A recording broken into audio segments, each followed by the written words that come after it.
Good evening.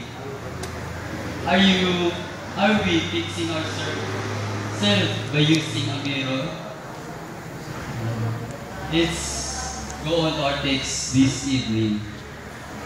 At James 1, verse 23. Nagaingon, for if you just listen and don't obey, it is like looking at your face in a mirror, but doing nothing to improve your appearance. This passage tells about listening and doing, as well as the obedience of believers.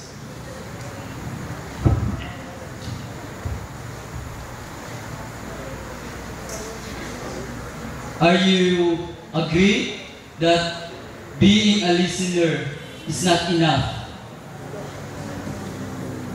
We should also be a doer. Kung kinahanglan na dili lang ta kutob sa pagpaminaw, kundi i-apply nato sa atong pag-adlaw-adlaw kinabuhi.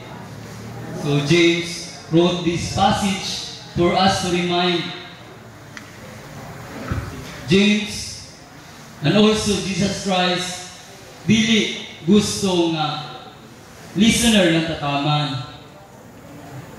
God want us to be a doer also. Doer for what? Doer sa atong nadungog ikan sa pulong sa Ginoo. Kung isa lang ta ka listener, mapaiya ta sa illustrate ni James sa James 1 verse 23 nga isa ka person nagtanaw sa salamin, nakaibalo na siya, nakita niya ang full self niya sa mirror, kaibalo na siya kung unsa i-improve sa iyang kagalingon, pero gibaliwala lang niya.